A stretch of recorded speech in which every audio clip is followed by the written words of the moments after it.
Kenalkan, nama saya Novel Maulana Putra, NIM 610141917. Saya akan menjelaskan tugas dari fisiologi. Yang pertama, kreatin fosfat merupakan simpanan energi pertama yang digunakan pada awal aktivitas kontraksi seperti ATP. Kreatin fosfat mengandung sebuah gugus fosfat berenergi tinggi yang dapat diberikan secara langsung ke ADP untuk membentuk ATP.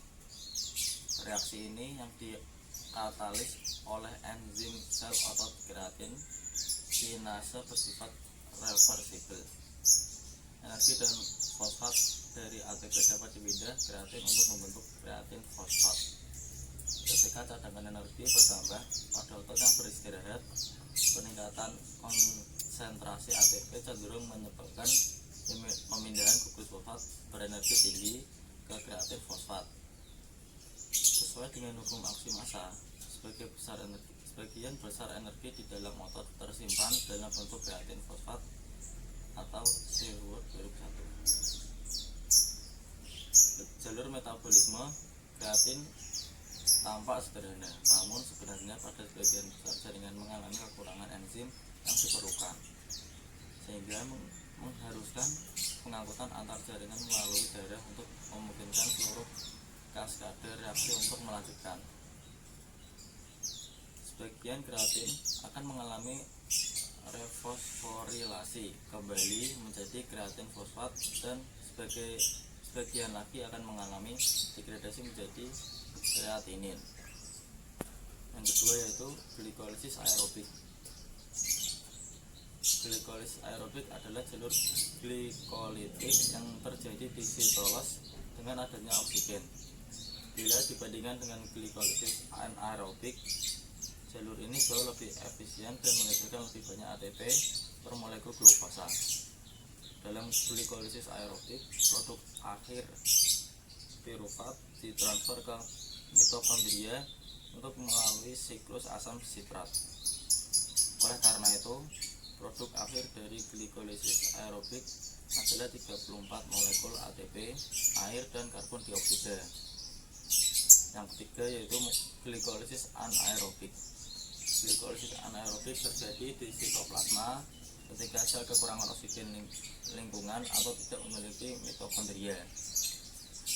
Dalam hal ini, NADH dioksidasi menjadi NAD+ dalam sitosol dengan mengubah pirufat menjadi laktat. Glikolisis anaerobik menghasilkan 2 laktat plus 2 ATP plus 2 H2O plus 2 H+. Dari satu molekul glukosa. Berbeda dengan glikolisis anaerobik.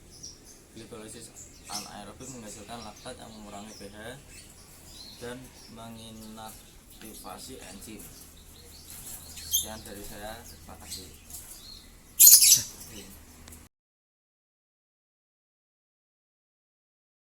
Assalamualaikum warahmatullahi wabarakatuh. Perkenalkan, nama saya Muhammad Fikri Taufik Rohman, NIM 61014191118. Saya berasal dari Basic ALC. Saya akan menjelaskan dekarboksilasi oksidatif dan juga siklus Krebs. Dekarboksilasi oksidatif adalah suatu tahapan proses katabolisme atau pemecahan senyawa kimia kompleks yang mengandung energi tinggi menjadi senyawa sederhana yang mengandung energi lebih rendah, yang merupakan lanjutan dari proses glikolisis atau proses pengubahan molekul sumber energi, yaitu glukosa yang mempunyai 6 atom C menjadi senyawa lebih sederhana, yaitu asam pirufat yang mempunyai 3 atom C. Menurut Nurkono A, dekarboksilasi adalah reaksi yang mengubah asam pirufat yang beratom 3C menjadi senyawa baru yang beratom C 2 buah, yaitu asetil koenzim min A atau asetil komin A. Reaksi ini disebut juga sebagai tahap persiapan untuk masuk ke siklus Krebs. Reaksi dekarboksilasi oksidatif ini mengambil tempat di inti membran mitokondria. Kemudian siklus Krebs. Siklus Krebs adalah sekumpulan reaksi kimia yang dialami pada sel hidup guna menghasilkan energi dari asetil komin A, yakni perubahan dari asam pirufat dengan hasil glikolisis. Siklus Krebs adalah suatu tahap dari respirasi aerob, yakni proses menghasilkan energi yang mana di dalam prosesnya memerlukan oksigen. Terjadinya proses aerob dialami lewat glikolisis, siklus Krebs, serta transfer elektron. Siklus Krebs ini terjadi dalam mitokondria, sementara glikolisis terjadi dalam sitoplasma. Oleh sebab itu, asam pirufrat hasil dari glikolisis perlu masuk pada mitokondria terlebih dahulu supaya bisa menjalani siklus Krebs. Siklus Krebs ini nantinya akan menghasilkan NADH, ATP, FADH2, serta karbon dioksida. Karbon dioksida bisa dilepaskan dari sel dan juga dikeluarkan dari tubuh untuk menghasilkan sebuah sisa respirasi. Sementara ATP, FADH2, dan NADH adalah sumber energi terpenting bagi tubuh manusia. Sekian yang dapat saya sampaikan. Terima kasih. Wassalamualaikum warahmatullahi wabarakatuh. Assalamualaikum warahmatullahi wabarakatuh. Selamat sore, nama saya Siri Nurfaan. Di sini saya akan menjelaskan tentang proses dan tahapan transfer atau transport elektron. Transfer elektron atau transfer elektron merupakan proses produksi ATP atau energi dari NADH dan FADH2 yang dihasilkan dalam glikolisis, dekarbosilasi oksidatif, dan siklus Krebs. Transfer elektron terjadi di membran dalam mitokondria yang dibantu oleh kelompok-kelompok protein yang terdapat pada membran tersebut. Proses ini disebut juga dengan fosforilasi oksidatif dan ditemukan pada tahun 1948 oleh Eugene Kennedy dan Albert Lechninger. Energi yang diperlukan untuk aktivitas setiap sel tubuh tersimpan dalam bentuk ATP yang dihasilkan melalui respirasi aerob maupun respirasi anaerob. Respirasi aerob merupakan proses pemecahan glukosa menghasilkan energi dengan adanya oksigen yang akan menghasilkan sisa air dan karbon dioksida. Sedangkan respirasi anaerob merupakan pemecahan glukosa menghasilkan energi tanpa adanya oksigen dengan hasil akhir berupa asam laktat atau pada hewan, tumbuhan, dan mikroorganisme, dan alkohol pada jamur bersel atau hias. Transfer elektron merupakan tahapan terakhir dari respirasi aerob yang nantinya akan menghasilkan ATP dan H2O. Sebagai hasil akhirnya dalam transfer elektron, oksigen berperan sebagai penerima elektron terakhir yang nantinya akan membentuk H2O yang akan dikeluarkan dari sel. Disebut dengan transfer elektron karena dalam prosesnya terjadi transfer elektron dari satu protein ke protein yang lain. Elektron yang ditransfer berasal dari NADH dan FADH2 yang telah terbentuk sebelumnya. Elektron akan ditransfer dari tingkat energi tinggi menuju tingkat energi yang lebih rendah, sehingga akan melepaskan energi yang akan digunakan untuk membentuk ATP. Jadi kesimpulannya adalah satu NADH yang menjalani transfer elektron akan menghasilkan 3 molekul ATP.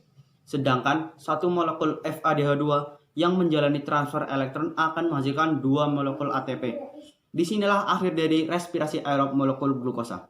Respirasi ini akan menghasilkan energi sebanyak 36 atau 38 ATP dengan hasil akhir berupa CO2 dan H2O yang akan dikeluarkan dari tubuh sebagai zat sisa respirasi. Satu molekul glukosa dengan 6 atom C ketika mengalami respirasi aerob akan melepaskan 6 molekul CO2. Karbon dioksida tersebut dibebaskan pada tahap dekarboksilasi oksidatif dan siklus Krebs.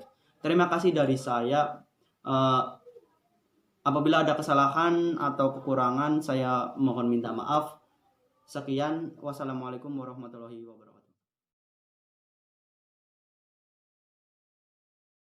Assalamualaikum warahmatullahi wabarakatuh. Nama saya Muhammad Faizal Azizi dari PTKRC NIM 120.